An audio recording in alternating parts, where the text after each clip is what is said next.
Warning. It is the opinion of the Forestry Productions LLC and the Working Perspectives podcast that we should inform you that some of the language used in this recording could possibly be considered offensive. You have been warned, so if you decide to listen to the recording, then don't complain about the language.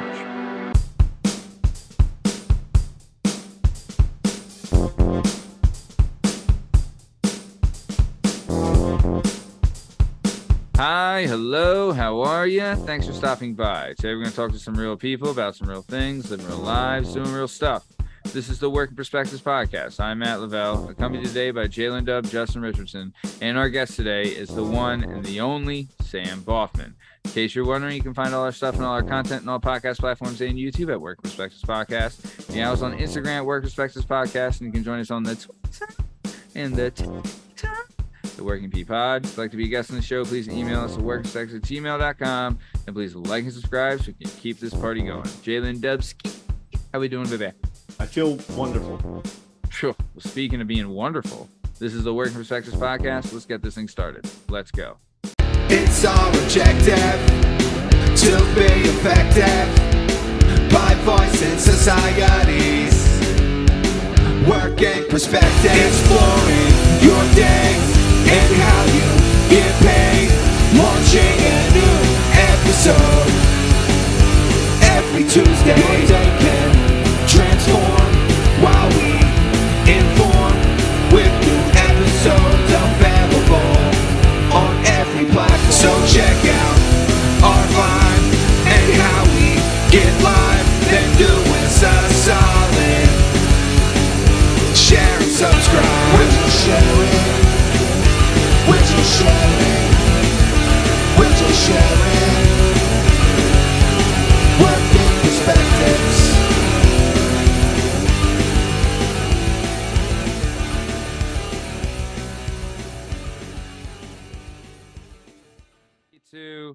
Let me tell you a little bit about my cousin Sam. All right. But in the family, we can call her Sammy. But if you're not in the family, then fuck off. All right. Yeah. She was born and raised in Quakertown, PA, the island of misfit toys. And she comes to us today, ready, willing, and able to be on the show. Super excited to have her here. It's rare that family members ask to be on the show, and I say yes. I'll tell you that right now. A lot of people get the not happening. And then when they do come on, it's a big shit session. So either way, super excited to have Sam here. We got a lot to cover, so I want to get right into it. So before we get started, Sam, I would just like to ask, what movie do you think is better? The Godfather Part 1 or The Godfather Part 2? Matt, I've never actually watched them all the way through. Kind of And thought like that was I've been gonna to your house a whole lot. It never Yeah. happened. Yeah, it happens. You know, people miss it here and there. What are you going to do? I thought that was going to be a whiff, so we'll keep it moving. Cheetos, crunchy or puff? Definitely crunchy. Liking it. It's very nice. This is the big one. Wings, are you drums or are you flats? Flat. All day. All day. Wow. We've seen You a can puff. like really get in there. Oh, yeah. That's a better. We've seen a puffissance and we've seen the flats revolution, you know? It was Hey. drum. We had, I don't know, drums and flats goes pretty 50-50. You know what I like mean? A lot of dumb people pick drums. I feel like those Mostly. PlayStation idiots would pick flats, you know? I mean, I don't know. I'm just they're pretty saying, great. They're pretty great. I flats- feel like Yeah. the flavor, the meat to bone ratio is They eat better. They break Yep. better. There's no Yep. way. There is no possible way. You have double the amount of bones. There's a bunch of parts of a drum that I don't eat. I eat the whole flat. yeah. There's The bone is like the cartilage super thin. holding the bones together. You I eat just that? shove the whole fucking thing in my mouth and pull out clean bones and put them down. Well, I don't that's go that pretty far. That's. I mean, I leave that I'm for That's what someone I else. do. so aroused right now. Okay. Either way, keep it moving. Pancakes or waffles? Pancakes. God damn. Yes. Pancakes. Wow. Correct We're, answer. we're supposed to be related. We'll keep it moving. When it comes to a theme park, do you like a water park or an amusement park? Amusement park better. Yeah, you can do more for longer and you don't get cold and yeah, amusement Yeah. park. Yeah. And you can go there at night when it's fun. So what are you Yeah. gonna do? And then this is the big one. and this will decide who wins. Xbox or PlayStation? Xbox all Xbox day. all the way, Justin. Smoke a dumb. chode. I've already proven to both of you that I'm correct. I didn't wear this in the plan of that, but I'm correct. Well, for those listening, Justin is wearing a PlayStation shirt. To Good. show I mean, how uncool he is. yep. Just glad you showed up camera ready for this episode, Well, Justin. I'm Thanks a lot. gonna play God of War 2 in November, and you guys will be playing, I guess, hopefully another Halo. I guess, I don't know. honestly, I did do Assassin's Creed Valhalla, and like sometimes Also available on PlayStation. right. I'm just saying, like, but I've played like I'll play that sometimes. I did the I went back and did Skyrim, which is great. Yeah. But I honestly, it all leads back to Red Dead Redemption 2. It's just So good. it is the most incredible game. It is so fucking amazing, especially if you decide to, be a genius and play in the first person shooter mode. It is a completely brand new game, right? I've played that game so many times, and it's so hard not to cry when Arthur's riding into Beaver Hollow to confront Dutch about Micah's betrayal, and then the Pinkertons show up and he has to run and he has to fight with Micah. It is like that's fucking cinema on a video game. The game is at the point where the next mission is you go to town and rob the bank inside of Saint Denis. And then so a whole bunch of stuff happens afterwards that I don't want to do. And I have for 3 months now not advanced the story, but continued playing the game. Yeah. And probably will never advance the story. Yeah. I just play poker in Saint Denis, then I take the train out to Rhodes and I play blackjack, and then I shoot the town up, and then I normally go to bed. Yeah, that's a great time. That is a great time. Just living that. Poker in Saint Denis is a blast. Let's be honest. That's a good time had by all. Rhodes +2. I mean, I guess you amended everything with the people of Rhodes. Yeah, I'm allowed back in after the whole Graves debacle. Yeah. Oh, yeah. After you literally have to shoot. Weights. Yeah, you have the Braithwaite's and the fuck. I don't know. But yeah. I waited so long to play that game. My brother was like, it's great. And I was like, I'm not playing that game. Dude. And I don't know, I was just bored one day and I started playing it. I was like, holy shit, do I love this? Yeah, you do. Have you played it in the first person shooter yet? I've beaten it. I mean, I've played a bunch of it in first person. I've beaten it like 2 or 3 times. Dude, honestly, one, it's faster. You move faster. And 2, it is same like GTA. it's incredible. Honestly, can't play it any other way now, especially when you learn to ride the horse. I love my horses, big fan. God, we could talk about fucking Red Dead for a long time. It is honestly Arthur Miller, maybe one of the greatest characters in all of video game history. I'm a big Sean O'Malley fan. And he's not even a fucking, oh dude, when Sean dies, was it O'Malley? Is it O'Malley or O'Leary? It's something, but Sean. But he's the Irish dude. Yeah. He was great. And he's around in the live version too on Xbox Live, which Xbox invented, not PlayStation, FYI. No big deal. Either who. Sam, how are you? Thanks for coming on. How are things? I'm good. I'm just I work all the time, so that's what I do. But I love my job. So hey, love your job and not working a day in your life. How about that? So very nice. Well, Sam here went public school K-12 in the Quakertown public school system. Yikes. And then after graduating high school, she then went to the Air Force. Thank you for your service. And has, went through the whole military gimmick and did that stuff. But we're going to start back. So growing up on the island of misfit toys, what was life like in good old Quakertown, home of the Q Mart? Well, I mean, it's a small town when I grew up, right? Yeah. It was all swamp when I was a kid.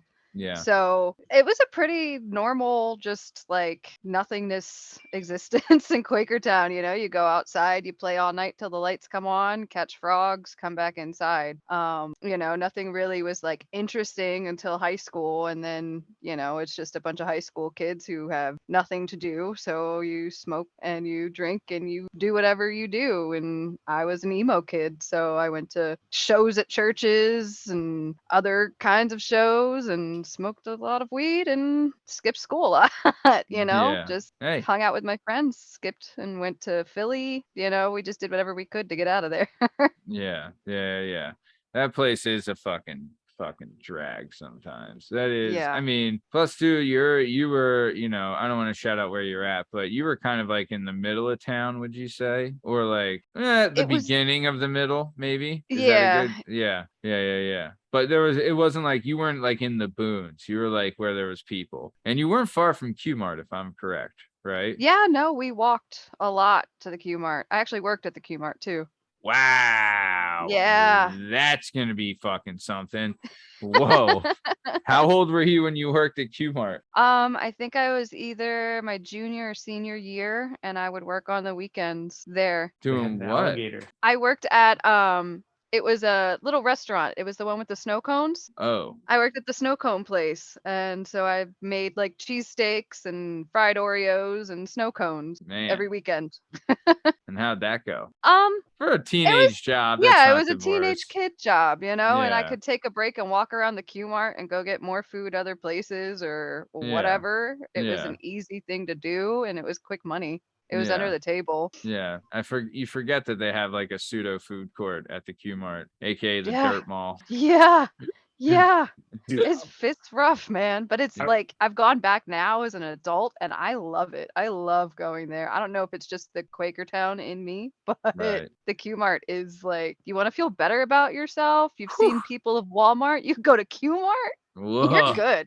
You're Yeah. so good. How about it? Go ahead, Justin. it was the first time, like as a kid, we like went somewhere and I was like, there's stuff here I don't want. I was like, this is the crazy place. Yeah. Yeah. You're like Yeah. a kid, you're like, like, oh, we're going somewhere. I'm gonna want something. I was like, what the fuck? There's an Everyone. alligator. You could race Ugh. the cars there. Yeah. Yep, I was that's just still gonna there. say that had to be the number one attraction for Q-Mart Dude. was the car thing, right? Still For there, years. Man. Just goes to show you how They- They got rid of the alligator, but the turtle's still there in the pet store. Wow. That thing is looking rough. I feel so But- bad for it every time we go. I bought a fish from there. It was a beta fish, and yep, didn't last long. They never do. I tried to get a katana so bad. Oh, I had a buddy of mine he would steal the stackers from there when we were in high school, and then we would sell them to make for wrestling, and made a lot of money. And everyone, it was, dude, I'll tell you, that was something maybe I should apologize to the coaches for, because you had like 30 kids that weren't eating, that were going through puberty, that were ultra hormonal, and then were on uppers at the same times, and then crashing from uppers. So it was like, yeah, it was Bunch a of fucking emotional teenagers. it was a fucking time, man. It was a fucking time. But yeah, no, it was cool. But nice. Any activities, or weren't you in the band too for a little bit? Yeah, I was in band from like 6th grade on until the summer before junior year. Yeah. I was in concert band and marching band. Huge band nerd for a bit. Band But nerds then are fun though. And then the one time at band camp, I Yeah. brought my clarinet up to my mouth really fast and chipped my tooth actually. Yeah. And they wouldn't let me go home. Oh. So the next day I just brought all my shit and just left it in the middle of the room and never went back to band. So Who? I Yeah. mean, wait. You were at the band camp and chipped your tooth, and they're like, "You gotta stay here. Stay here Yep. with your chipped tooth." And you're Yeah, like, it fucking hurt. I was like, what Yeah. the hell? Good. Like, I want to go home. dude, They're the like, no, worst. we need to go over your step. Oh, dude, fuck off. I'll tell you, Yeah. the worst thing about like when you do chip your tooth, because I've done it. I actually did it boxing, and the worst is like when you breathe and the air hits it, and it's like, Yeah. oh, fucking, it's murder, It's not absolute fun. murder. Yeah. Not fun. Very nice. All right, cool. So band is brutal. Tell you, people sleep on the band, but band geeks know how to fucking get down. If you know, band geeks party. Let's be honest. You Yeah, don't have to tell yeah. me. We're cousins. Please don't share. But either way, band geeks get a bad rap. You know what I mean? Like I had a buddy of mine who did the band, and he said, he's like, the whole gimmick is planting seed. He's like, Yep. like you got some, everyone there is kind of a late bloomer, right? So 9th grade, 10th grade, you're there, you're planting seeds. And by the time it gets to senior year, it's a fucking party. And everyone's there to fucking throw down. Yeah, Mhm. because it's like 40 or 100 fucking horny teenagers on a bus for 3 hours. Like, come on, shit happens. Yep, We had a gimmick on the wrestling team where we had like our managers were like rockets, and they weren't allowed on the back of the bus anymore after a couple things happened. You know what I mean? But either way, so let's keep it moving. Very nice. So you're in high school. How was high school? It was a lot. It was a lot. My parents got divorced young, so Yeah. I was going through it. Yeah. And growing up, my mom was very like therapy focused, so I always grew up having some form of therapy. So I understood logically what was going on, but Right. it was hard. I was a little emo kid I shaved off my eyebrows for like 2 years, man. Like it was Yeah. rough. Cool. It was my Yeah. hair was every color under the sun. Yeah. I was out till whenever. Like I was a mess. I was a mess. But I Yeah. wasn't like really breaking any laws besides smoking and staying out past curfew. Yeah. Except for stealing shit off of people's lawns occasionally. But Right. But that's Sure. innocent. who doesn't do that? Yeah. Um I remember this distinctly is that there was like a cancer thing, right? And you had like really, really long hair. And then you were probably like 8th grade, maybe. And someone had said like you could donate your hair to cancer, right? And like someone told your mom that they have like the thing there and she wasn't with you. And like she ran over there and saw that you had already cut off all your hair. Right. And it was like 2 feet of hair that they took off, and your mom was like, oh my gosh, you are so nice. And then like a year later, you're like, fuck this hair, it's green now, and fuck you, mom. And she wanted to she would tell me not to dye my hair and then go away with your mom for the weekend. Oh man, what do you think I'm gonna do? I'm gonna dye all of our hair. Like you left me an empty house, so I'm having a party. We're dyeing our hair, like It's time and then to I'm gonna throw make down. Bree clean it up later. So Shout out Bree, fan of the show, listen to the show. But no, when we say Bree, we mean your younger sister Bree, which everybody loves. But and she also pulled the greatest prank ever, which I remember seeing. Like it was she had taken marriage photos, right, of her in like a dress with her now husband. But this was like 2 years before they would even get engaged or whatever, and put it up online, and everyone's like freaking out, like, what do? You don't know him, all this stuff. And then people didn't realize it was fucking April Fool's. You know what I mean? And it was I called her hilarious. I was so mad. I was like, I was in Idaho at the time. Sure. So I had nothing I could do. And I was just screaming. I called my dad. I don't really talk to my dad that much. And I called him. I was like, do you know what your daughter did? Like he's like, you mean you? So bad. And she finally I was the first one to know because I was calling everybody. I was like, this is some fucking bullshit. Yeah. And then she's like, no, it's a joke. Like, look at the date, Yeah. And then they get married 2 years later on April Fool's. Yeah, pretty good. Not gonna lie, pretty sharp. Yeah. I remember I went up to your dad at that wedding and he was like, yeah, you? All right, whatever. But I was That's like, how hey, my dad is. I don't know. I never had any, I mean, like, I was a kid, but it's kind of the same thing with you that happened to me. So what you're referring to is that like your parents got divorced, my parents got divorced around the same time. We were different ages because I think you're 3 years younger than me, maybe. And yeah, so the parents get divorced, and with me, you know what my dad was like. So when he left, the law left with him. You know what I'm saying? So it was like, yes, it did. Yeah. And so, but then like our moms were both like single moms at the time with kids that were pseudo grown. I mean, honestly, I feel bad for Bree because she was like 9. She got the shit end of the stick, man. We fucked her up pretty good. Yeah. I have thought about that before. She did get the shit end of the stick because we were all kind of like grown, like teenagers, but she was like in like 3rd grade. And everyone else was like just fucking throwing down, doing the shit. I remember one time it was me and my buddy, and we were smoking weed at the house, and no one was home, and we were upstairs on the balcony. Like, you remember the balcony, Justin? Oh, I do. Yeah, that's my mom's house. So we were up there, right? And it was your mom and my mom came home, right? And I was like, oh fuck. So like we got down, like we laid down flat. We're like, fuck. I hope they don't see us, right? And like we have been smoking weed, and then your mom gets out of the car and my mom gets out of the car. And then they're like, oh my God, do we still smell like weed? Like they smell it. And I heard them say that, and I was like, oh, what the fuck is this? You know? But My mom caught my sister with a dime bag of like really shitty weed while she was in high school. She was a sophomore. And I skipped school one day. My mom came to me and she was like, how do you smoke weed if you don't have any papers? I was like, I'm not showing you my homemade stuff. Let's roll a tinny. So her and I smoked the weed that she grounded my sister for 2 weeks for. I waited the 2 weeks and then I told my sister it was Dude, good one stuff. time my brother moves back in with my parents, but he's like 18, 19, and my stepdad steals his bowl. Like he leaves it somewhere and takes it.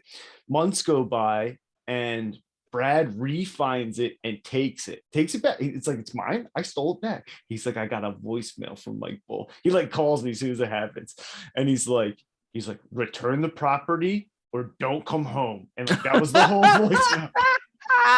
And Brad's like, it's mine. Like he knows he stole it from me, right? And I was like, hey, for the record, the man is full of rage. He might have forgotten which child he stole it from. Right. Yeah. But also, you have to give him your bowl back. Yeah. You do live there. Them's be the rules, bub.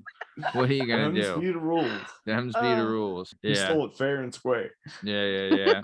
Yeah. Dude, I remember. I mean, oh God, dude, do you remember how many bullshit pieces you've had? Like, I remember for a while, dude. I do think my jaw got fucked up from smoking out of tinfoil so much. Right? Yeah.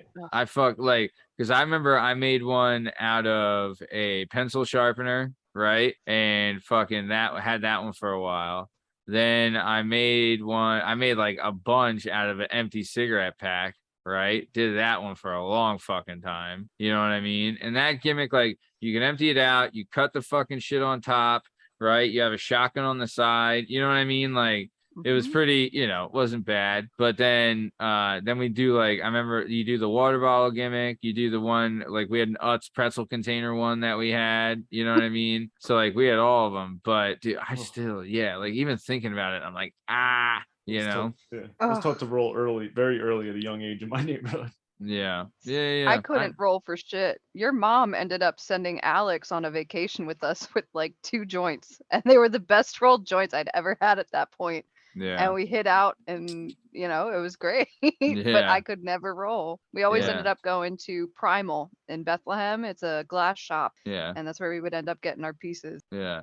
God, what was the gimmick downtown in the city? It was like Center City. It was like Elevation maybe or something. God, it was like right in like Wonderlicks was one, and then the other one was Wonderland maybe. Wonderland? Is that what it was? Yeah, Wonderland. Wonderlicks is an ice cream store.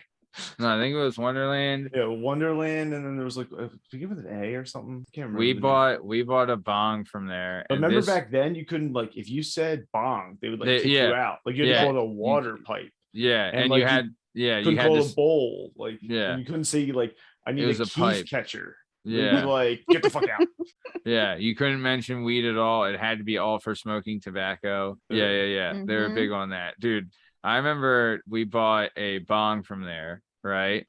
And we named the bong. The bong's name was Patrick Swayze from the motion picture film Ghost. Was the name of the bong. It wasn't like not his character name. It was Patrick Swayze from the motion picture film Ghost was the name of the bong. And I'll tell you, it fucking that thing. That shit would put people down. That thing was a beast. Justin, I think you partied with Patrick. It's possible, very possible.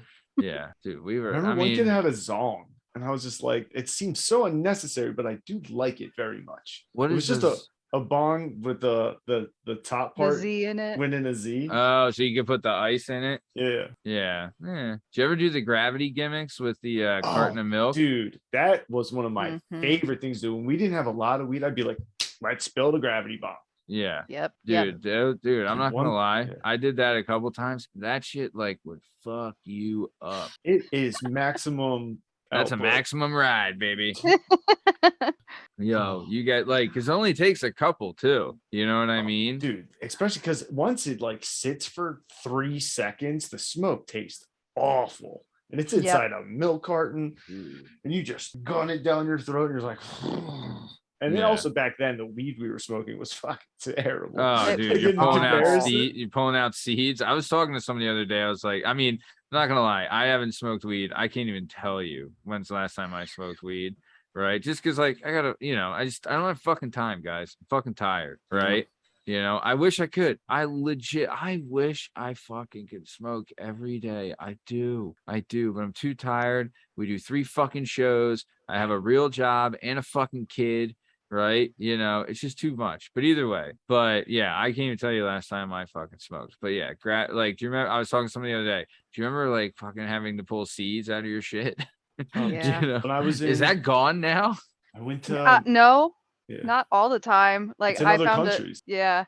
Well, I found a seed just the other day from my medical stuff. I'm gonna try and germinate it and grow it because it's my favorite strain. But What's the name of it's the strain? burnt toast. Wow. It's legitimately it's burnt toast. It smells like burnt toast. It tastes like burnt toast. But what I love about it is it has a high content of linalool, which is a terpene, and it helps to calm your body down. It's a really good stress. Oh, Matt, I have a huge Sam, fucking knowledge. show's over. What the fuck did you I'm just so call me? No. Sorry. It's all But right. no, that's what I do all day. And so that burnt toast, That's it brings me incredible. down enough to make me not be a bitch when I get home. Like I can actually have a conversation and Yeah. not feel as stressed out. Yeah. Which, I mean, this is good. But no, I'm telling, like, the shit they have, the gimmicks they have with fucking weed now is Yeah. unbelievable. The stuff they got going on. Like, I mean, Yeah, I don't know. I have 600 different products in my vault right now. Mhm. What? Does anyone ever Mhm. rob you? We haven't been robbed in the last year. There was one in Bethlehem that got robbed. Like one of your like sister stores or whatever? It's just another dispensary. I don't remember exactly which one, but it was more in like center city of Bethlehem. Mhm. And they came in the back door right at close. Where's your store at? Quakertown? Mine right now is in Fogelsville. So it's all the way down. It's the closest one to Canifest, which is in Kutztown. It's probably another 20 minutes past Bethlehem. Yeah, I see. All right. That's not bad. So, okay. Yeah, that I mean, but people like, what do they tell you to do? Like, if you're at a bank, they tell you just be like, give them the money and fucking do whatever. Yep. We have insurance. Is it kind of Yep. the same thing? Yep, pretty much. But like everything is recorded everywhere. There is no Oh, there's spot in a cameras. dispensary. 100% Ooh, everywhere. You can't Yeah. get through any doors without a badge. Yeah, it's very regulated through the Department of Health. So you have to stay on top of everything. Hey, So, I mean, the person would eventually get caught, hopefully, but if something were to happen, yeah, we're just told, give them the money, give them the stuff. You're more important. I wonder if they were like what they're after though when you rob a dispensary. Whoa, Are you after the what do you money? think? Well, no, I'm Yeah. saying like, are you more after the money or after the weed? Well, in Because some it's- states they're still cash only. Honestly, so the first dispensary that I worked at, I opened that store and we were cash only. We were cash only until I left a year later. So I Wow. was dealing with deposits of $100,000 or more per week. Yeah. Wow. It's a lot of money. It's a So lot you of guys are stuff. just like, is it packed the whole time? Like your store? The one that I worked at before is definitely busier. It's the biggest corporation in the United States. So they're more like the Target Walmart of weed. And yeah, we were pulling, it was insane. It was insane. Like just a bad week was $90,000. That's unbelievable. Like, and we were like, shit, we need to catch up. But like now where I work, it's a lot slower because it's not in such a big populated area. Yeah. So we get hit when the Canifests happen. And then we've been doing a lot more deals to bring our marketing about. But our good days over there, I had a 30% sale on Tuesday. So I had 194 patients that day. Yeah. And we sold about $20,000 worth of stuff. Wow. And you say, and they're not customers, they're patients. They're patients. They're medical Yeah. patients. Yep. Yeah.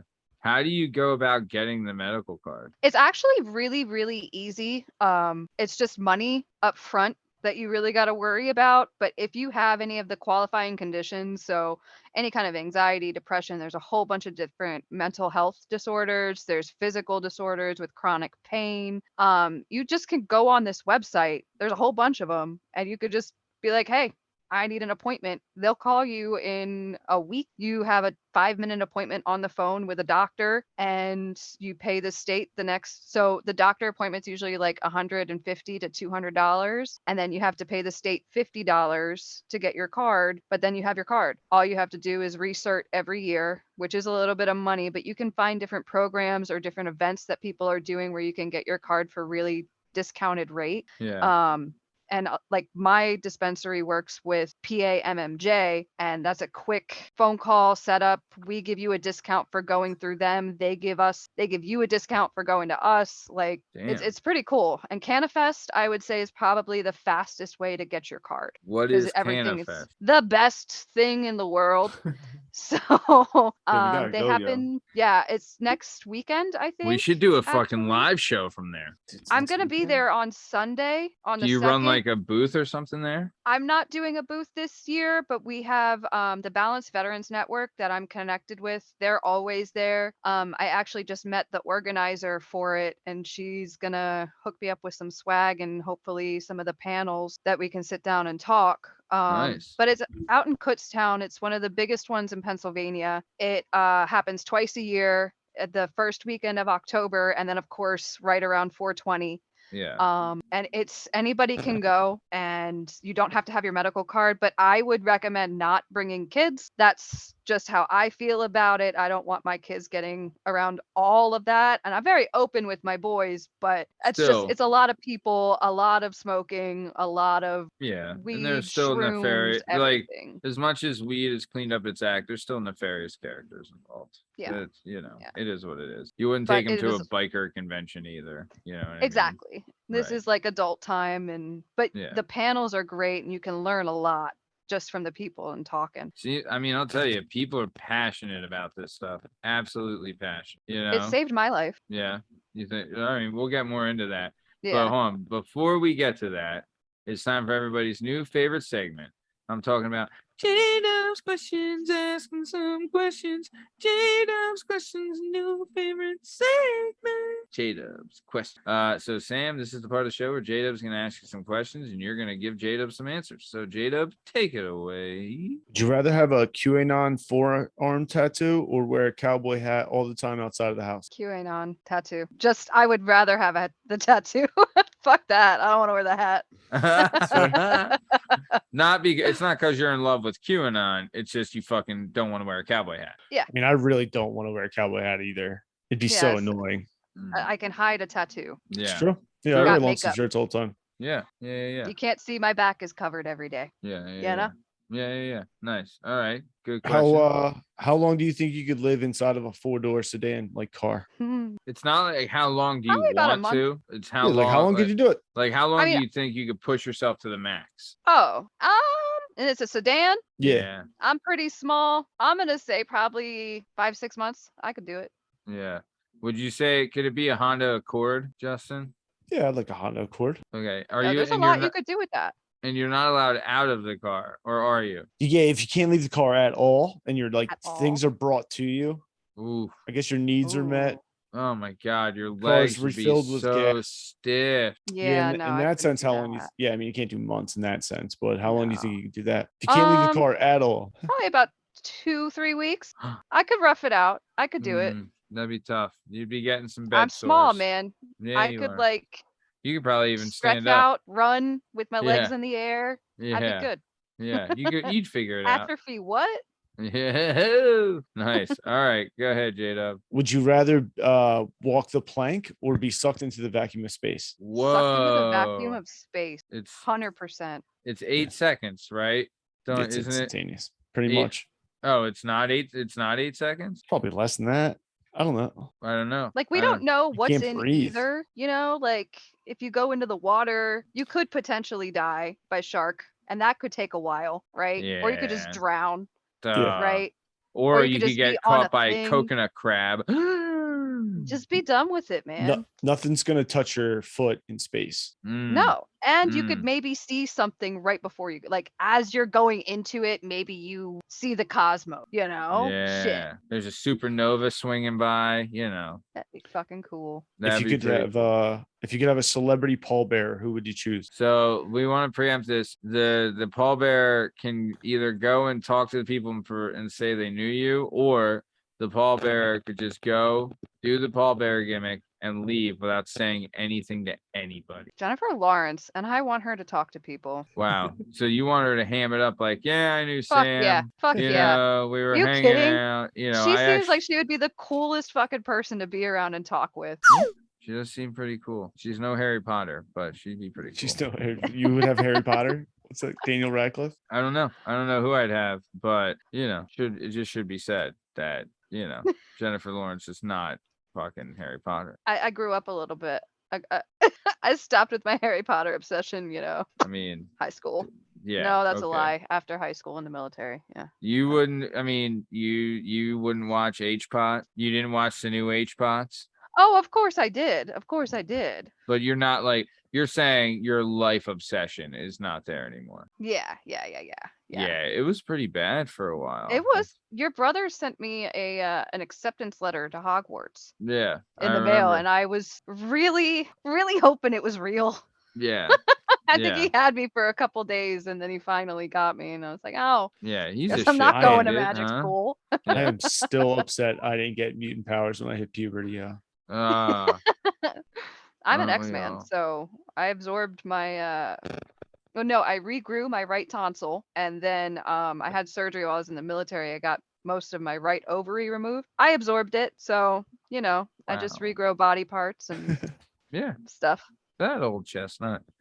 So wait. Cool. Yeah. Wow. Okay. Sorry. Keep going, Justin.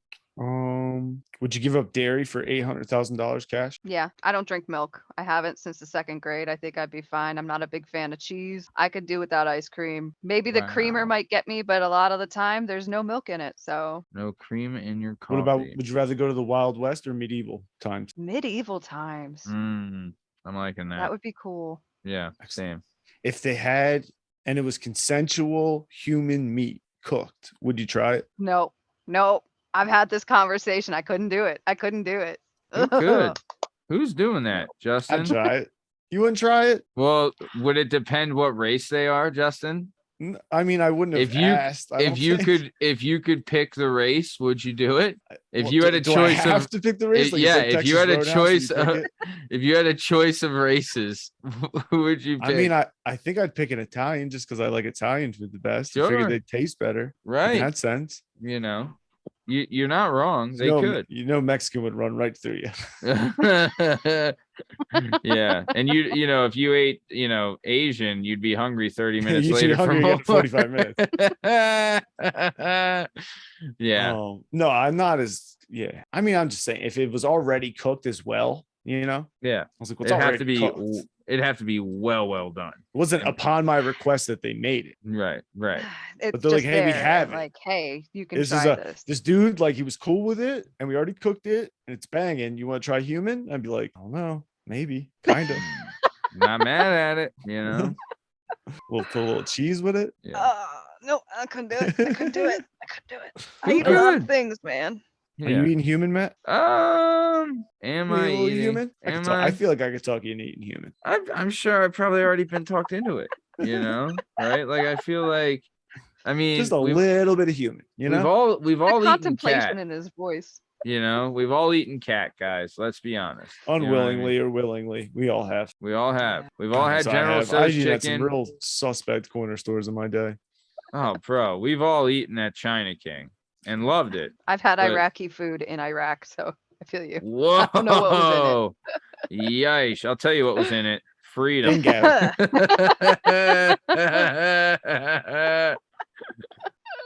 You had some freedom in that Iraqi food. Freedom. Yeah.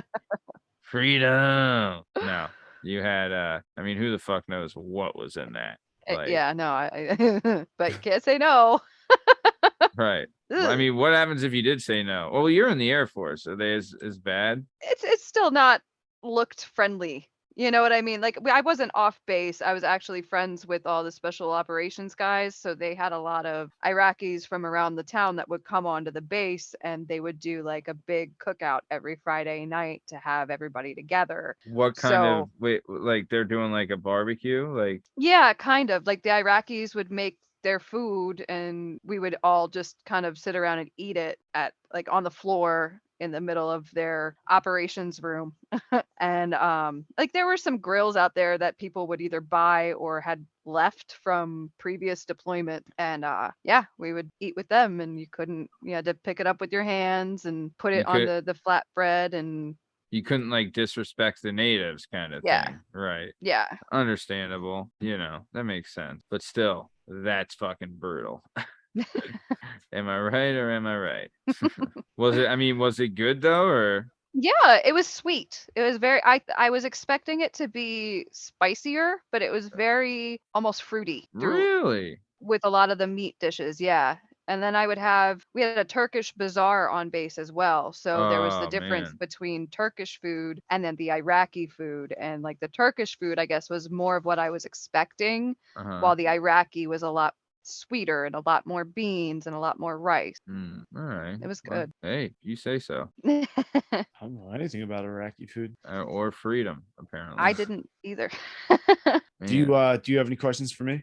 Indica or sativa? I mean, it depends on what time of day it is. Fair. What's your But, go-to? I mean, I don't have I wouldn't turn either down, but like obviously if I wake up, I think you're supposed to smoke a sativa, and when I'm trying to go to bed, I try to smoke an indica. But I Fair. like edibles a lot. Fair. What the Yeah. fuck are we talking about? We just tight, Uh, yeah. It's so there's 3 different like types of weed. You have sativa, which would be like an uplifting morning kind of get the job done thing for the day. You have a hybrid, which is a mix between the two that can have different, like it could lean a little bit more sativa or a little bit more indica. And then you have an indica, which is like a bedtime, calm yourself down kind of weed. Okay. So what the fuck? So wait, what are you doing first, Justin? I like a sativa in the morning and an indica at night. Look at you, Mr. Fancy Fuck Dick. I like to eat like 50 to 60 milligrams of edibles and then go to the grocery store and walk around. Wow. Oh, that's a bad idea. You got to get all the food then. I go to Whole Foods too. I drop like $60. I get like 9 things. I'm like, what happened? Dude, Like I bought Whole Foods. $37 nuts. Whole Foods ridiculous. Whole Foods is Dude, one time I It's- came home with just a long roll. I was just so high. I just a long roll. I was like, I don't even know what I plan to do with this. I just have a long, hard roll now in the kitchen. dude, don't go to their bakery because yikes. Let Mm. me tell you, yikes. They also have a machine that makes peanut butter, like a Slurpee machine, just pours out peanut butter. Suck your own dick. No, they Dude, they have don't. like a honey roasted peanut butter. Oh. I'll be getting that when I'm real high too. And I'm paying That like sounds $7 for really peanut butter. I'm like, what? Wow. Justin's peanut butter cups, Tate's cookies. They have this milk that comes in a glass jug, and you get $2 back if you bring the jug back. Yeah. Meanwhile, it's like $7 for a half gallon. Yeah, we got that for when my daughter was an infant, we would get that. It's banging. Yeah. I mean, They got wax cereal though. who does? Whole Foods. What? Oh What do yeah. you mean? All of these items I've listed. Their so far, cereal you get at Whole sucks. Foods. Their cereal Oh, sucks. Yeah, cereal's garbage. fair. It's fucking awful. It's not, yeah, it's terrible. It's the worst. A lot of their shit sucks, not gonna lie. Have you ever had their chicken? It's smokes a fat one. We'll just say To like rotisserie chickens. they do the whole rotisserie chicken gimmick one time, and me and my wife got it, and it was so bad that we threw it away. Yeah, their pizza's not that good either. Fucking bad it was. I think I've only been to a Whole Foods twice. Really good treats though. Oh, does they? Yeah. They have fancy ice creams too. There's this one ice cream that's so I was in there and it's $9 for a pint. Pint of Ben Jerry's is like $4 or $5 usually. And I'm like, Yeah. what the fuck is a $9 pint of fucking ice cream? Like, how good could this really be? And I got it, and I now buy $9 pints of ice cream every once in a while. Wow. Really? So fucking good, yeah. I swear to God. Wow. It's called like Jenny's. It's like not. It's literally $9.99. And I literally like. I remember the first, I don't know, 10 times I saw it. I was like, who's the maniac buying this? And then You. one day it just got me. I was I like, am you know that what? maniac. There's so many flavors of it. I'm like, how, people are doing this. And dude, It's have good, you yo. I get this one. It's little chocolate chips and peanuts cut up in vanilla ice cream. have you ever had the at fuck, what's it called? Oh, Trader Joe's. Trader Joe's does the gimmick with the cookie butter. Have you ever had cookie butter? I've never been to a Trader Joe's. God, no fucking, like, where do you even There's live? not one anywhere near me. Don't you? Oh yeah, you don't live in the land of the free and the home of the brave, Lansdale, PA anymore. No, I do not. I live right across the street from a Whole Foods. I'll tell you, if you can get your hands on some cookie butter, do it. And then if you can get your hands on some cookie butter ice cream, double do it. Let me fucking tell you, cookie butter is, I mean, God, it's God fucking, took ice cream from me. no, God, Spiteful Lord. He took God. it from me, yo. Oh, what? It fucks your stomach now? Fucks me up, yo.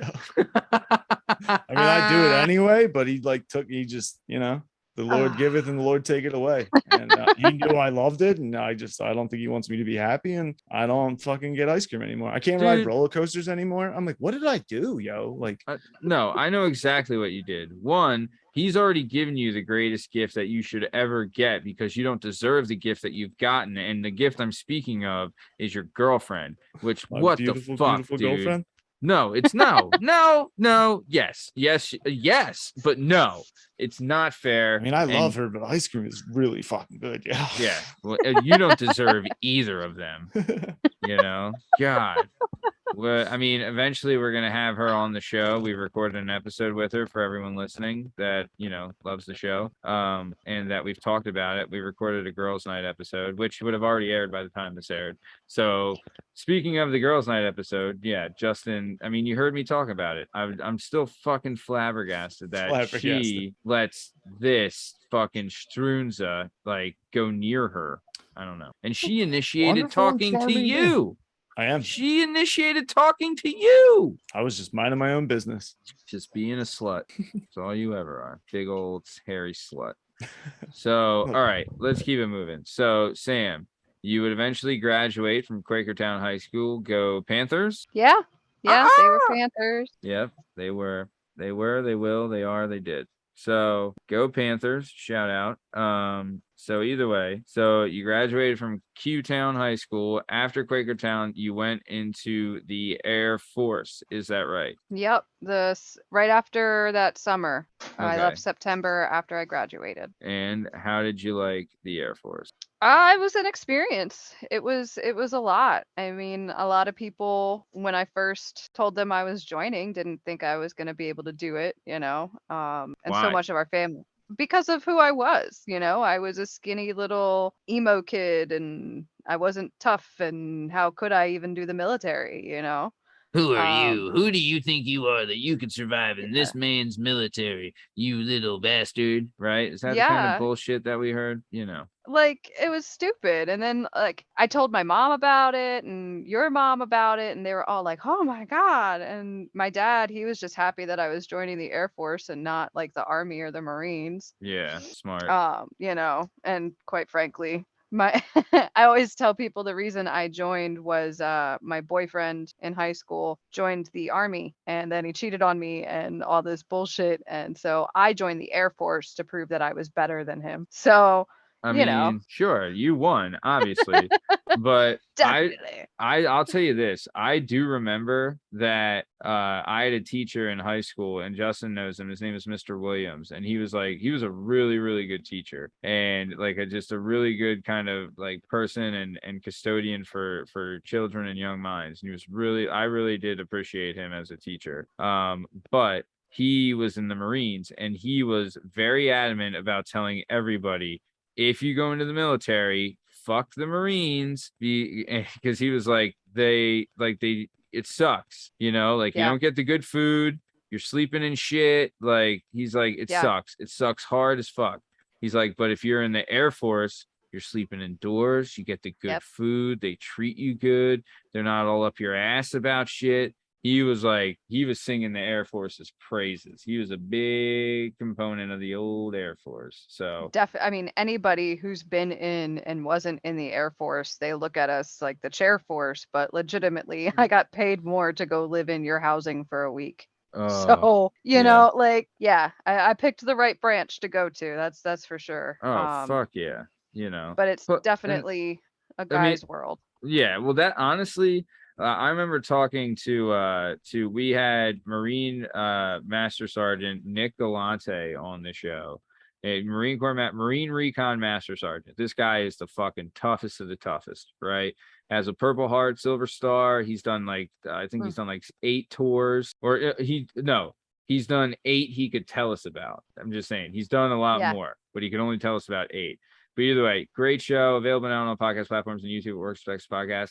But I had talked to him about the stigma of like, because I remember they shit on, because it's called a POG, right? So if you're in the Marine Corps and it's person other than grunt, which is like the infantry ground pounder, you're called a POG, and they shit all over you thinking like you're not in combat and you're kind of a puss. But he would even say, he's like, you know, there's that stigma, but it's like, you know, you need everybody. Everyone does a job. No one's just fucking like, yeah, maybe you're at a desk, but you're still fucking doing a job.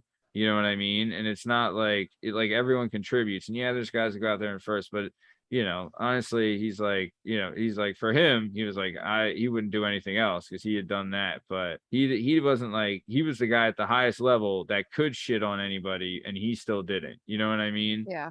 And then Yeah. also we had Marine Gunnery Sergeant Brandon Hill on the show, and he had a great saying that he said, bullets don't fly without supply, you know? Yep. So it's like, it's a whole community in a city. But when you were in there, what was your job in the Air Force? So my main title was it started off command and control, just command and control, and now I think it's called aerospace control and warning systems. What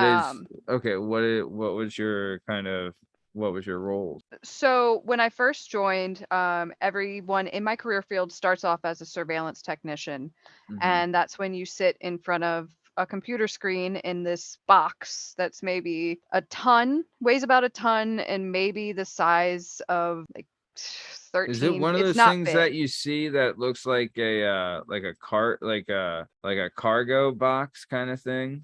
You know? Kinda. It's a little bit smaller than a cargo box. Oh, And fun. yeah. And so you sit there and you identify all the aircraft that are flying in the area. Oh, you're like an air traffic controller? No. I'm better shit. than air traffic control. Fuck those guys. Oh, touchy subject. It is. So basically, my whole career field, air traffic control takes the plane off and they land them, right? Okay. We do everything in between. We tell the pilots what to do, where to go, who to bomb. If there's an air-to-air war, that's what we're doing. We're there for the close air support. So we watch when you first start, you watch everything flying in your area of responsibility and identify it. Make sure it's a good plane. If it's not, then you have to like start countermeasures. Yeah.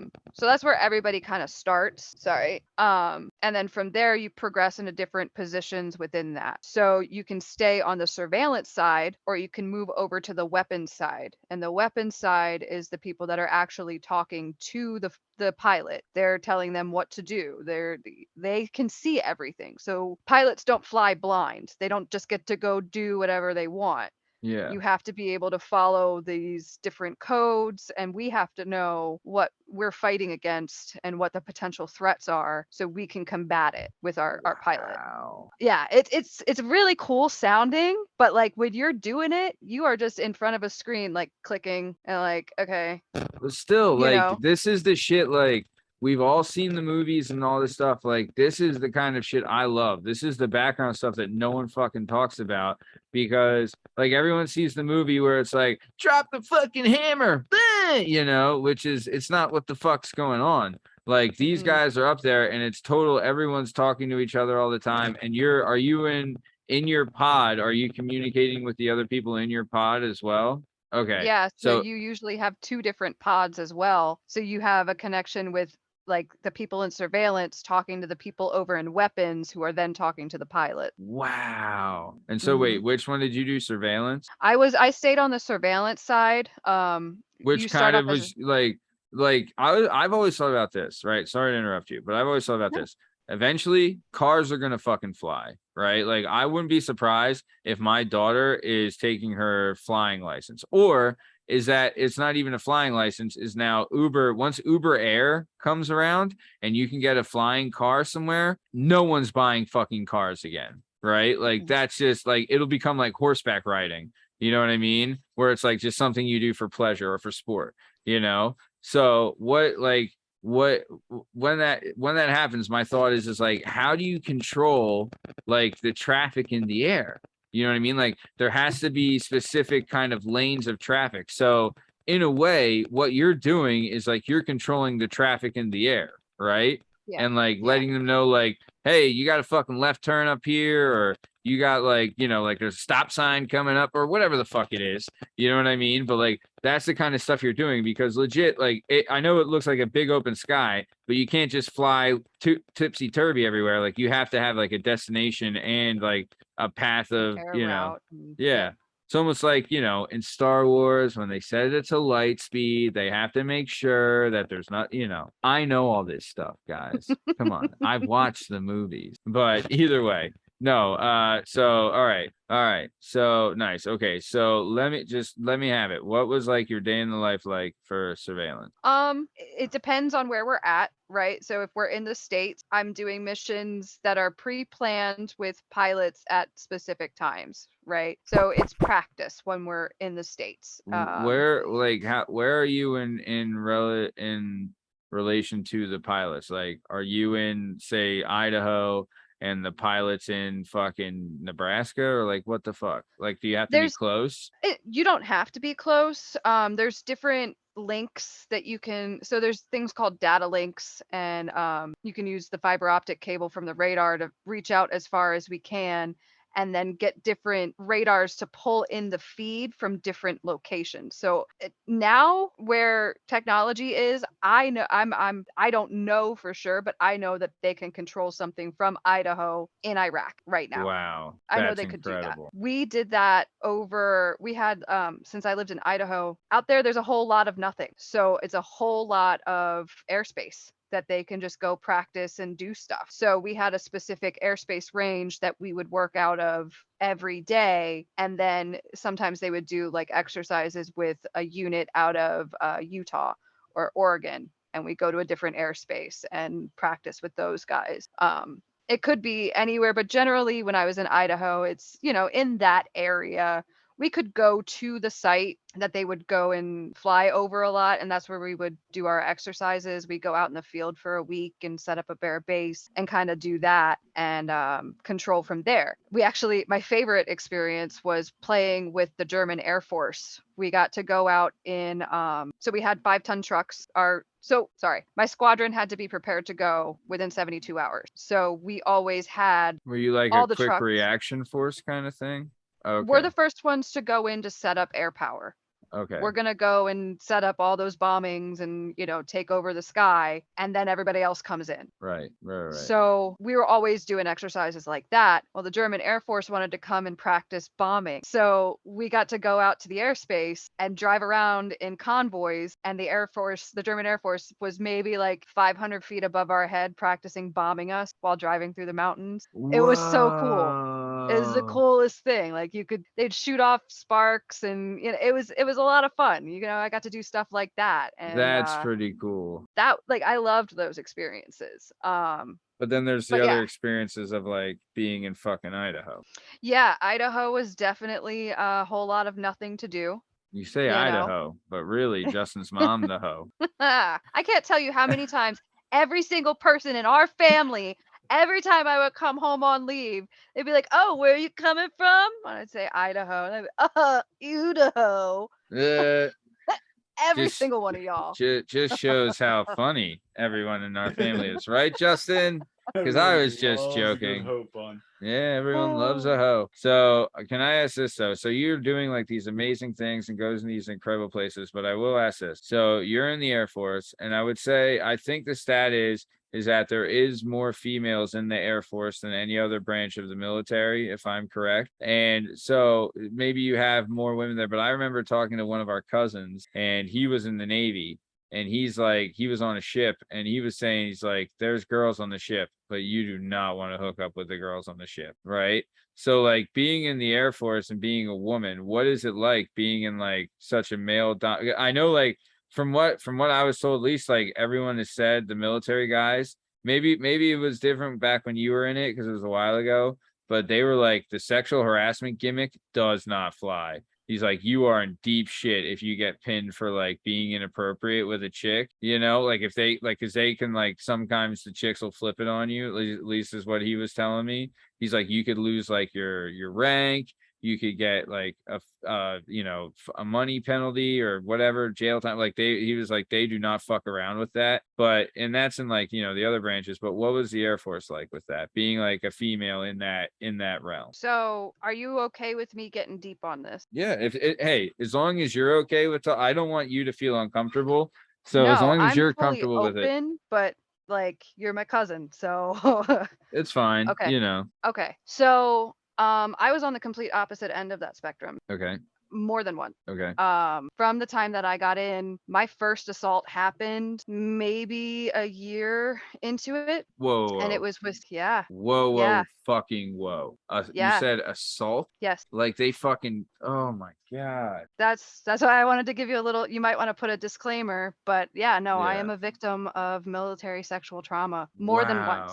What? That's why I'm out. Fuck? Mm-hmm. Wow. And I've seen both sides, right? Where like women do it to men? Not women doing it to Okay. men in the military. Like I personally did not see that. Okay. I've seen, so after my You've seen like a guy say like guy not do it and a girl like yes. lie about it. Oh, I see. Yes. Okay. Yes. So I've seen both sides. Okay. What I can say is that with both of mine that I actually reported, because you have the option to do a restricted report where you just get medical help. Nobody else finds out. You just get, the help you need from mental health or the hospital. But in the person that like the person responsible doesn't receive any punishment or anything. Yeah. Why? I mean, would that be like out of a fear for your life kind of thing, or a fear for repercussion, or the first one, the first assault that I reported, I started off with a restricted report. Okay. Because it was someone in my squadron. Okay. And I had to deal with them every day. Oh, so I just wanted help. Yeah. But there was a moment, so I was still working with this guy every day and I hadn't told anybody in my squadron, and we had to do this thing called OMJM, where you sit in a box and you watch the equipment to make sure it doesn't get stolen. Wow. You had to do it every hour, and I had to replace him for the shift. So I would have other people go out to replace him, and then I would go out and do my shift and then have somebody, to kind of give me that space. Yeah. But his smell was in there. Ugh. So I had a total nervous breakdown and I ended up having to do an unrestricted report. And it was actually pretty crazy. I ended up Does he get like would he get transferred in that kind of situation, or is it does okay, sorry, go ahead. Yeah, no, sorry. You're good. So nothing happened. Right. I'm just gonna start off and say that nothing happened. Nothing happened to him. Yes, I got in trouble for underage drinking, and I got a LOR and a UIF, which are like a letter of reprimand and an unfavorable information file, where that was on me for a year. So I couldn't not deploy, but I couldn't move. I couldn't do anything. I was stuck in my unit. With to this keep guy. me away. Yeah. Yeah. And to keep me away from him, they put me at our front desk where he walked by every day and would have to talk to people up front to deal with the schedule. And that's what I did. Was he a ranking officer? Nope. He was my rank. He All right. actually, like, I don't know if you were there, but we were friends. And Okay. he was TDY out in New York one time when I came home on leave, and he actually came down and hung out with the family. Oh, Yeah. did he come over for Thanksgiving He or was a for a dinner? ginger. I don't know if I met him. I I don't don't know. know. There was one But guy I met that was like really into Star Wars, but I think you were dating. yeah, that's my ex-husband. Okay. All right. Yeah. All right. But yeah, no. So I reported it that day when I smelled him in the box, and did it with their Office of Special Investigations, which is like the Air Force's FBI or NCIS. That's what they are. They told me that they would get him, and my commander squashed it because it was two members of his unit, and he squashed the entire investigation. Meanwhile, the same day that it happened, we had just gotten back from an exercise out in Utah, and I was with my husband, but we were just dating, and we had hooked up that day, and I actually got pregnant that day with my son. Wow. Yeah. So I had to deal with all of that investigation and all of that bullshit and all of that trouble for nothing while I Yeah. was pregnant. And that was really early in. Wasn't the first time, wasn't the last time, you know. But I've also seen, we had this girl in one of my squadrons who claimed, like, she went AWOL for a week. Yeah. We had no idea where she was. Nobody could contact her, nothing. And this is when I was in Florida. Can And I then ask in those scenarios where you are assaulted, or like, do you tell the other girls in your squad I or is didn't tell that like, anybody. yeah, I tried not to, but then once it got out, I was a slut and I was a whore and I got drunk and yeah, I consented to it in the moment. Now, yeah, let me just say, I know personally when I'm drunk and I'm trying to go out and have a good time and go get laid, I know yeah, what I'm doing. But if yeah. I'm blackout drunk, that's a totally different story. If I'm passed out in my bed, that's a different story. True. Very true. But yeah, this girl went AWOL for that week, came back, and then said that 3 dudes gang raped her, and that's why she Uh, went AWOL. Those uh, guys were not even on our base the day that it happened. oh, And then later on, she tried to claim that my ex-husband raped her. oh, God. So I've seen both sides, you know, Yeah, and yeah. false claims to me are more like, everything is offensive, right? But Mhm. a false claim Makes it worse ruins for people's lives. That's why, Yeah. not the only reason my ex is out of the military, but once that happened, you don't recover. You Yeah. can't. Even if it's shown that not to be true, it's still Yep. that black stain on that is some. Honestly, I was talking to someone about this the other day because one of their one of their relatives, we'll just say like it was like their niece or nephew or something, had said that their wife called the police and said that he had hit her, right? When he didn't and he would never. And like it was obvious that he never, like, there was nothing wrong, nothing happened. And even when the police got there, because of the state they were in, it's like a mandatory that they have to take him. Where in PA, it's not mandatory. It's like you can, judge the scene. But she lied, but he was able to get it cleaned. But like he could have lost everything, for her lie. But then the repercussions for the women, there's really no repercussions for lying. You know what I mean? Yep. So it's like, Nothing happened to that girl. well, that's the thing. Like the guys, their whole thing is they're ruined, but it's nothing like, so do you think there should be harsher punishment for that?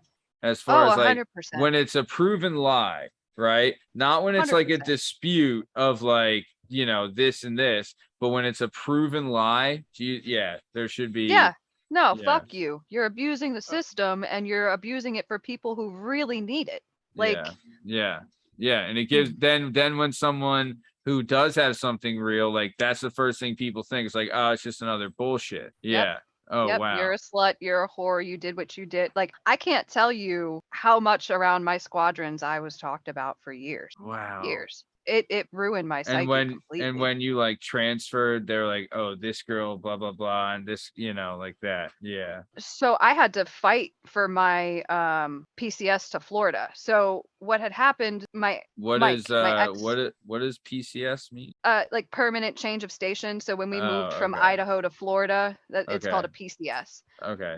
My husband at the time, he was deployed for 6 months. He came back, we got married. He had orders to Florida. They wouldn't let me go to Florida until I proved myself worthy, How essentially.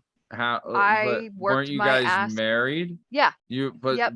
why wouldn't they? Why would, like, if he's being Because they transferred? didn't feel like I was a good fit for the schoolhouse that he was moving to, No, for fuck's sake. because of everything that had happened. Mind Yeah. you, your mental health in those situations just goes to shit, and you Yeah. have no support system. Yeah. And you're away So from home, and yeah. And the what are only you gonna support do? system you have is your husband, who was out of country, and now he's being transferred to another base. Yeah, that's And fucking. since I had our son for 6 months by myself, he Oh, took Aiden with him to Florida.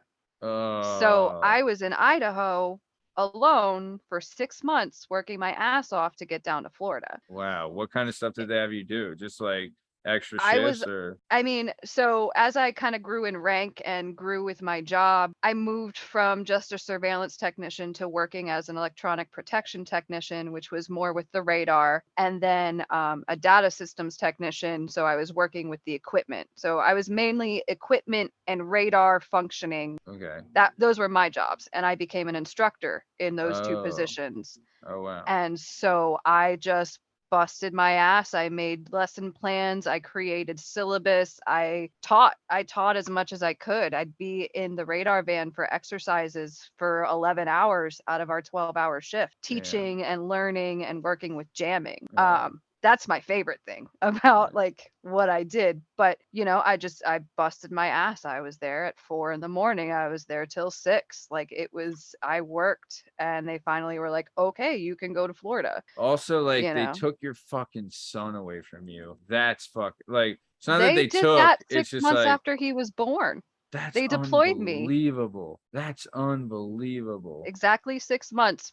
So Bree came out to Idaho. They were deploying both Mike and I. Okay. Bree came to Idaho when Aiden was 4 months old, and then I stopped breastfeeding the day he left in September with Bree to come back to Pennsylvania, and then left a week later for the desert. And I was gone for 6 months. That's So the Bree, fucking worst yeah, thing ever. Bree was 18, fresh out of high school, taking care of an infant with my Uh, mother. uh, Mm-hmm. Shout out to Bree. Jesus Like she's Christ. the MVP here, man. She Yeah. really she helped me so much. Bree's the best, but that's fucking tough.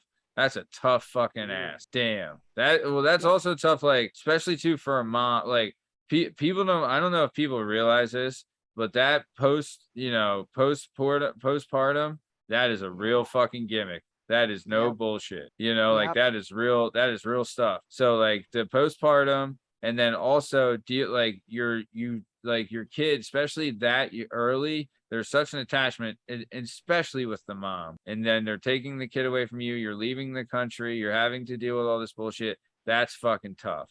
That's real Yeah. fucking tough. So then, but when you came back, that's when you're able to, like, work and then get to Florida, right? Another like 2 years. We stayed in Idaho for about 5 years total. So I deployed twice out of Idaho. My first year, like my 1 year mark in the military, I deployed for 4 months, 5 months, and then got pregnant with Aiden for the next deployment, and then left for the one right. We deployed every year at that point. Oof.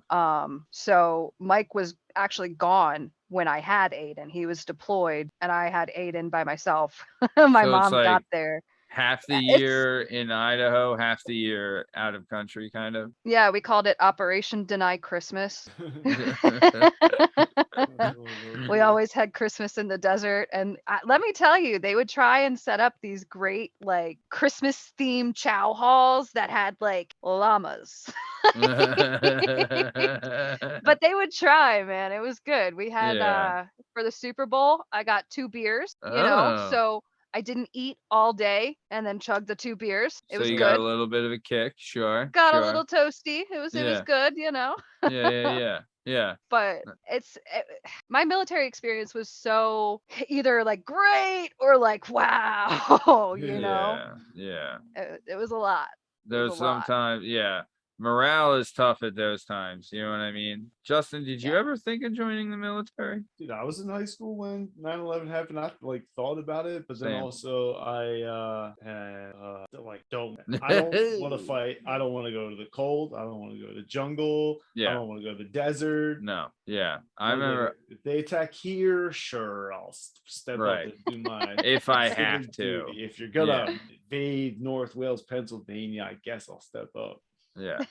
If NW goes to North war, Wales that's when you needs go to me. war. I am. Yeah. Yeah. When NW goes to war, you're there. No, I'm honestly, I had talked to the Marine recruiter and everything. I was like, I was pretty I close. thought about being my uncle was a Philly cop for 25 years. I really thought about being a cop for a long time. Same. But no, never pulled Same the thing. trigger. That It's I like, would. you got to go be a cop in a terrible place. Go be a good cop. Yeah. Plus two, it's like, I mean, don't get me wrong. Cops and firemen, like all that. That's a tough fucking gimmick. That is a tough job. But I don't know, man. Also, I wanted to do drugs. I wanted to party. I wanted to fucking get with chicks like that, you know. My dad was the dare officer, man. Like, I Yeah. totally get you. Yeah. I had priorities and it wasn't serving my country, you know. Which, I mean, shout out to those that serve, but you know, I don't know. I just wasn't, you know, they're pretty tough. I wasn't in that category. You know what I mean? Yeah, and that too, I can't be yelled at. Yeah, that happened. Yeah. I mean, it happened in basic for me, and then once I'm in the real life Air Force, it didn't happen. But I'd Yeah. watch in Iraq when I was in Kirkuk. We were at an army base, and we just had like an Air Force section, so we could I made friends with the army, Yeah. right? Yeah. The whole, All army loves the whole me. thing. Yeah. They Great all friends loved with me army. all the time. No, we had some awesome Nerf wars. We Yeah. out in the desert, you make it fun. Yeah. But if somebody got in trouble over there, They like fucking I ripped watched it. them just rip them to shreds Oof. and rip their rank right off their chest. Oh. Oh, it was just like, oh, I'm People- gonna go back inside. Yeah. People don't realize too, like when they're ripping the rank off their chest, they're also ripping like, let's just say $30,000 off their chest. You know Yep. what I mean? Because their Yep. pay goes right back down. People don't Yep. people don't realize that. Like it's not that they're losing their rank and whatever, that sucks, but they're losing a lot of money. You know what I Yep. mean? Plus, dude, when And they you could get lose it for little shit too. Like yeah, little shit that we were like, I accidentally went to work with my lip ring in. You know what I mean? And I didn't get in trouble. But if that were to happen there, I am sure they would have been ripped to shreds. yeah, Don't make your bed. yeah. Yeah. Yeah. There's a little dirt on that shoe there, boy. You better stop playing that. Yeah, you know, your that's the United States military shoe, boy. Yeah. With your knife hand. The With- fuck do you think you're doing? What did you get? Like, was there a lot of slang that you used in the Air Force? Not so much slang as it is just brevity. Like The you know, I CPS sit here, thing and yeah. PCS, I work in a CRC, so just a lot of acronyms all the time. Yeah. I guess the closest thing to like Yeah. slang would be call signs. Oh. What was so your I call had- sign? Are you allowed to say? I had two. My Woo! first one was Woo! Carlos. Call sign because- Carlos. Carlos. It was after the drunk or the baby from what's that movie? It's a funny Oh, movie. from The Hangover. Yeah. So I ended up being like You were allowed to something- pick? No. So the thing is with a call sign, it's a ceremony, right? And you are elected that time to get a call sign. So then you have people that have to come up with a call sign, but you have to have a good backstory to the call sign, and it only has to be 10% true. So you pick up on something small and then make this story. So somehow I got Carlos because this guy I dated basically made him babysit his daughter while I was with him. It wasn't a good that wasn't a good one. I didn't like that one. We weren't a fan of that one. All right. So we say goodbye to Carlos. We say goodbye, and I had to fight for that because you have to fight to get rid of your call sign. Yeah, a To lot get of a new one. paperwork. Yeah. So I had my second call sign night in Florida, and it ended up becoming slap because anytime anybody would come up to my radar van in Iraq, the army guys would like to push buttons and shit, right? So here's the official story. I was working in the radar van and there was a tour happening behind me and I didn't know what was going on. And a chief master sergeant just started pushing buttons from the army and I turned around and I slapped him. And that's how I got the call sign slap. Whoa. Did that really So, happen? No, No, we had a No. tour, and I was giving a tour to a bunch of high-ranking Army officials to show them what our radar does and like what we're doing in Iraq. And there's a lot of cool buttons. And there's like, yeah. But I a could not button deal with that could be Carlos. that could really fuck up a lot of shit, though. Honestly, yeah, there's a lot of buttons that could fuck up a lot of shit. Don't touch the red one. Yeah. Like, All right. the radar was it was like a 1950s, if you think of a 1950s submarine, like green swoop. Yeah. That's the radar I worked on, and I could read that radar and all the dots on it and like pick out jamming and make it so everybody can read the air picture where they're at. That was my Nice. job as an electronic protection technician. Fuck I'm actually yeah. published in some paperwork. So we have a school called Weapons School, which is like Top Gun. Like Top Gun is an actual school, right? Okay. Yeah. The Air Force has a better one because Obviously. but they do a lot of research on different topics, and all of my research on a type of jammer called the DERFM got published in this article. Nice. It was really cool, and it means nothing in the real world, but No, that's just really cool though. Good for cool you. shit. Yeah. I was actually just on that Top Gun. What is the difference between a naval pilot and an Air Force pilot? They Oh, speak fuck. different, I so they didn't know there use was a different difference. terms. They're because Top Gun comes out of the Navy, and right, like Yep. the Tom Cruise movie and stuff. They're naval pilots. That's all naval. So they're Why more w- practiced in, being able to land on an aircraft carrier, stuff like that. And they work closely with the Marines for their drops. So it's more naval, or not naval, but air and water related, while ours is more land. Oh, And they right. speak totally different language, which is stupid. Like, Yeah, not you gonna should lie. just speak the same language as the rest of the fucking Yeah. militaries. Should but, all be one, guys. Like, come on. Why you gotta be a Like- hard ass maverick? Jesus. And their rank is just Stupid. like, you got a steering wheel on your, I don't know what you do. Yeah. I don't know who you are. Who cares? Right? Do I salute you or not? Like, Yeah. Yeah. am Grow I up gonna there. Yeah. Yeah, I'm with you. Plus, too, like, let's be honest, flying over the ocean doesn't seem that difficult. Not like you're gonna run into a mountain or a canyon on the ocean. I'm just saying. Just saying. Little couple more obstacles on the lane, if you know what I mean. Don't get me wrong, the FA-18 is a beast. It's a beast. Oh, the FA-18, right? Yeah, duh. Yeah.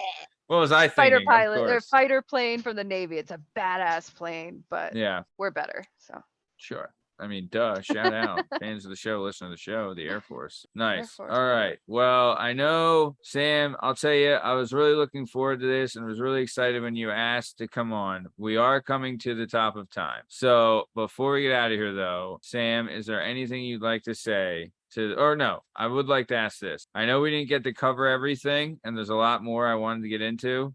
Fuck it. We got Justin, you got 10 minutes? Yeah. All right, let's talk about some weed. So, all right, let's keep it moving. We talked about the Air Force stuff, but I want to get into talking about the ganja.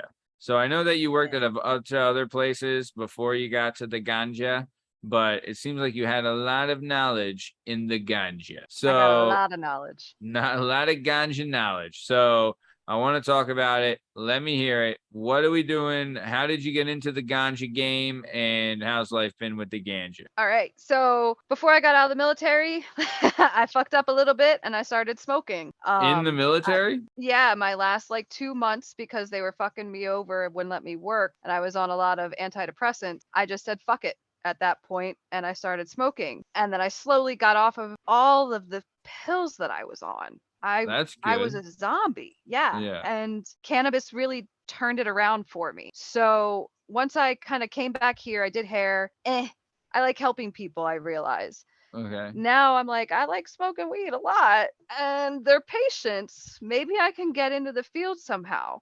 Yeah. So I just started applying to either be like a senior or just an associate, and I got the associate or the senior supervisor position. So it wasn't the AGM or the GM, just a senior at a dispensary, and I opened that store out in Whitehall. It was, it's booming. It's a crazy industry, but once you finally get in, $1 billion industry. it's a lot of work. It's Yeah. a lot of work. So, okay, sorry, I interrupted. So once you get in, Once I get in, I quickly progress. It's like I said, it's a lot of work. So I'm putting in some nights. we would do inventory overnight. I'd leave work at 4 o'clock in the morning after getting there at 12 the day before, because we had been working on Whoa. inventory. Yeah, it's a lot. So it got to be too much for the person at the time, and I applied for the AGM position and I got it. And when you're in the cannabis field, they don't just start you off with nothing. Like, they can't just be like, here, go in and just sell. You have to know what you're kind of talking about. So you get these different education sessions with doctors, with the different growers, and you get to learn about terpenes, you get to learn about cannabinoids, you get to learn about, the different strains, the different products that are out. It's changed my life completely. Essentially you're almost like a pharmacist in a way. Yes. You Yep. know, so you do have to know like what you're doing, because you are providing medication for people. So Yep. so when you're there though, like what is one of like initially getting into it, when you're learning this stuff, like what's one of the coolest things you learn? Because I'll say this, like once Uncle Sam got involved in the weed game, boy oh boy, like they have done amazing things as far as like, specializing what the weed works on, what the weed works for, really Yeah. doing it like different ways with like, the wax The and the lotions. edibles. And what Yeah. was that, Justin? The lotions, I've used the lotions What? on the joints and knees Yeah. that hurt, and dude, it's Yeah. incredible. Yep. I've What? given my There's pop-up some balms. Yeah. Dude, my Yeah. brother's been a landscaper since, forever. And he's the one day I had this like sharp pain in my knees, like, here, try this. And I rubbed it on there. 20 minutes went by, like totally forgot I even did it. And he was like, how's your knee feel? And I was like, oh, it actually feels good. Ooh. It works. It doles out Yeah. pain, like in a way that like feels natural, if you will. I wonder if I'd piss hot from the lotions. I can't piss You hot. can. Ah, You fuck. can. Forget Yeah. it. Man. Because especially if you get If you get a medical transdermal. card, you can piss hot. Yeah, you can. $75. You have a medical card. Uh, It's And most Uh, companies don't ding you on marijuana anyway. Yeah. Yep. I mean, whatever. I'm not gonna stress it. I mean, come on. Why Yeah, would I eat turn legal, down it's 6 fire. figures to piss hot? So fair. either way, let's keep it going. So nice. All right. So you're in the weed game. What is one of the coolest gimmicks you've learned? So I have diverticulosis, and it's with my stomach and mainly my intestines. It's a problem with digestion, Okay. right? Yeah. I've learned about the different cannabinoids and stuff like that. So there's this one called CBG, and that is something that I look for in all of my flour. It helps you to digest. It helps make you hungry. It helps, just in general with your whole digestive system, especially if you can't eat. If you have a problem with anxiety like I do, where it gets too ramped up, I won't eat for a day and a half. I Yeah. need something that's going to make me eat. Yeah. I'm looking for something with CBG. Well, now that I know that, any veteran, like, I love when a veteran comes into my store because I jump on it. I know Yeah. what's wrong. I Yeah. know what you need. Like, okay, Yeah. you need myrcene, you need beta caryophyllene, you need some linalool at night, you need to stay away from that pinene, you need some CBG for this, but potentially some THCV. But that could make you not like, this is what I do every day. And I will go over with my patient everything that is on a label and say, hey, this is what you should look for. This is how you should. They don't give you a direction when you get into the program. They just say, here's your card and go. So people just come in and just buy stuff because Yeah. they don't understand or they don't know. Oh, so when a doctor prescribes you a medical marijuana, they just do marijuana in general. They don't prescribe you a certain strand.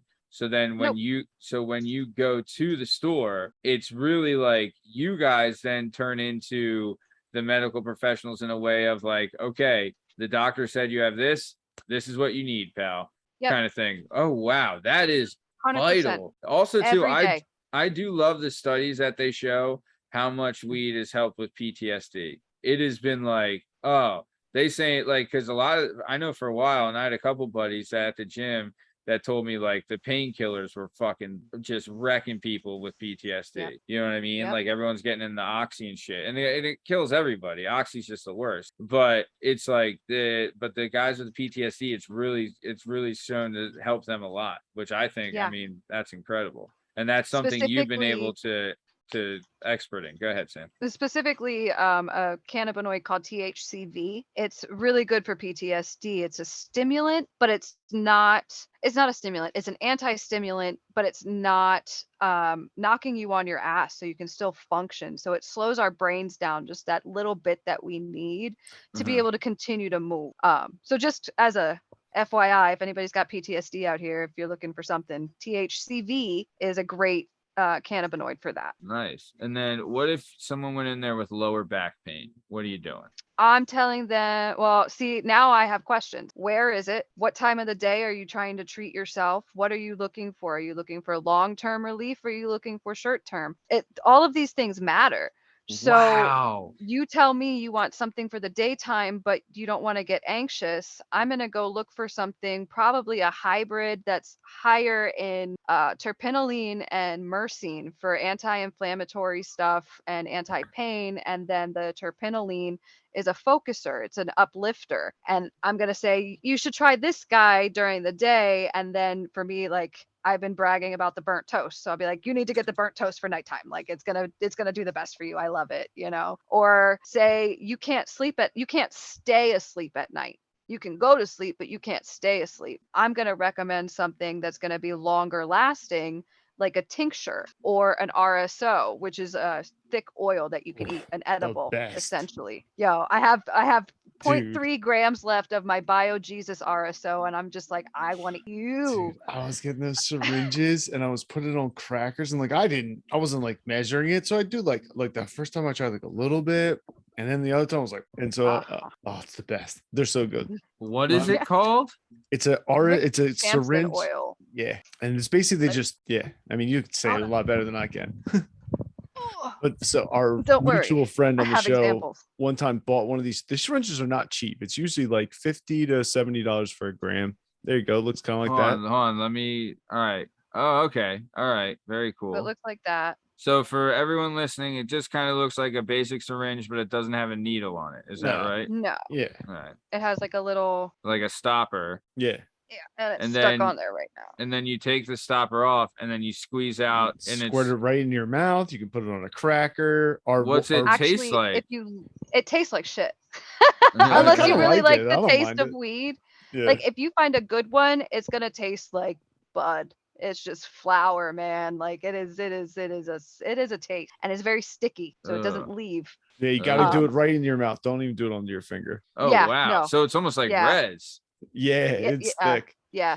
All right. And you wanna like if you can, like if you get some stuck on your finger, rub it on your gum line so it'll go through the gums to get it to act up a little bit faster. Kind of like the Hannah, from what I'm told. Mhm. Your So, mucus membrane. okay. So then oh man. So, but like, I'll tell you, as soon as the fucking geeks and the scientists got a hold of this fucking shit, that was next level for the old weed game. I The remember. fucking The Kush company went to I'm town. with is we're partnered with Penn State University actually for studies and Oh, stuff wow. like that. So our pharmacists, so we do have pharmacists on staff, actual Damn. pharmacists, Hey. and they're doing study work on, this terpene actually helps for PTSD, and here is the work for it. Here's the studies Fuck. behind it. Dude, it's $1 billion fucking industry. Go ahead, Justin. No, I was saying, do you like before it became legal, especially on the East Coast at all? Like when they started making, like people would make wax in their own house and stuff, which requires like butane and burning off the butane, and then you have the remnants left. Like when the science like started to get into weed, like it got. I remember like when dabs came out, and I was just like so your friend takes out a blowtorch, and you're like, "What are we doing?" And they're like, "We're snorting Yeah. weed." I'm like, This "Okay." doesn't feel like weed. Feels like crack, but okay. Sure, And then- I'll try it. Yeah. I'll try crack. Yo, Yeah. I I'm love with me you, some man. concentrates, man. Dude, They're damn. expensive though. Yeah. So like the edible game too is like fucking next level, right? Like you get like, do you like is there shit at your shop that you're like, look, a crumb of this and you're fucking good. Don't fucking So actually in Pennsylvania, edibles are illegal, right? So all boy. you can buy are like the oils and the tinctures, and then my company specifically has a thing called a troche, which is a dissolvable gelatin that you have to leave in your mouth, but that is the only thing that Pennsylvania has as an edible. If you're gonna have an edible, you have to bake it at home. Oh. So we don't get all those goodies because Pennsylvania is just stupid. They have the stuff over in like I mean, you can get everywhere them. else. You can get them, but not in a dispensary. You Yeah. won't find it anywhere legally because of they don't want it marketed or in any way towards children, right? Yeah. So Don't they want won't have anything lollipops or like gummy bear. Right. I see. Yeah, that'd be a bad fucking news. Yeah. Whenever we go over to my mom's house, I'm like, Mom, you need to have a do not touch drawer because I got a fucking kid. So yeah. nice. So all right. And then as far as like a police presence towards weed, it's just non-existent now, right? Like Yeah, you know, I haven't had any personal problems. We actually had some cops in our parking lot probably about 2 months ago, and it just makes it like all the patients anxious, right? Like they're why cops would they right out. be there though? Why would it matter? Our parking lot in general isn't just ours. We're next to a Oh, all right. Goodwill and other Okay. stuff. So they Yeah, were pulling somebody over. Okay, But I we were see. all leaving the one night and the cops were there and we were like, we just started talking. And, you know, they were like, you know, someday it'd be really kind of cool if we could get a tour. And they were kind of asking about my, they didn't understand that I'm under so many regulations through the Department of Health. So they were like, oh, so it doesn't happen like this. It happens like this. Or like they were asking about, you know, transferring money over state lines or transferring product over state lines. You can't do that. It's illegal. Yeah. Everything Federal that offense. is in everything in PA is grown in PA. Oh, So really? yeah, and you cannot import from another state. No So shit. everything that's here for sale has been grown here. Damn. Cannabis has brought in a lot of different jobs. It's a rough company. It's a rough business right now because it's so much work. Yeah, honestly, too, it's just it has a bad rap because of it was in the illegal drug trade for so long. But really, it's not that anymore. It's totally gone into the pharmacy game. But I'll tell you this, Sam, I really love hearing about the weed, and we can talk about it more. But we really are at the top of time now. Me and Justin usually are on the same page with this. But we would love to have you back on the show if you'd be willing to come back on. Hell yeah. Love no it. problem. Nice, of course. So, like I said, we're at the top of time. Before we get out of here, Sam, is there anything you want to say to your adoring fan base before we take off? Check out the Balanced Veterans Network. They're a great group of holistic care for veterans. If you are a veteran, if you're interested in getting your card, check out Operation 1620. You could basically get your card for free if your disability is rated at 30% or higher. If you need to talk to anybody, please feel free to reach out to the Fogelsville Vital Options Dispensary and we'll talk with you and get you started. Yeah. Also, there's links for those too, right, Sam? Yep. Cool. Yep. We'll for anyone listening, we'll have links in the description of this episode for those. So please do check them out. That's really great stuff. Nice. Thanks, Sam. That was awesome. And then Justin, anything you want to say to the jdub Nation and Mozambique before we get out of here? This was dope and legalized mushrooms, yo. Hell yeah. Legalize it. Very nice. So, well, speaking of legalizing mushrooms, this has been another episode of the Working Perspectives podcast. I'm Matt Lavelle, coming today by jdub, Justin Richardson, and our guest today is the sensational Sam Baughman. In case you're wondering, you can find all our stuff and all our content and all podcast platforms and YouTube at Working Perspectives podcast. You can also on Instagram at Working Perspectives podcast. You can join us on the Twitter and the TikTok. A Working P Pod. If you'd like to be a guest on the show, please email us at workingspecs@gmail.com. And please like and subscribe so we can keep this party going. jdub, thanks for listening. Stick around for the ad read. Thanks. See you.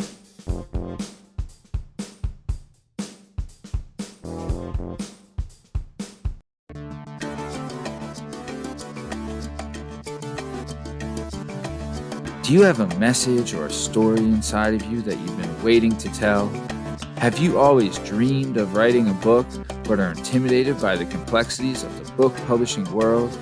Perhaps you want to use a book to launch your public speaking or consulting career.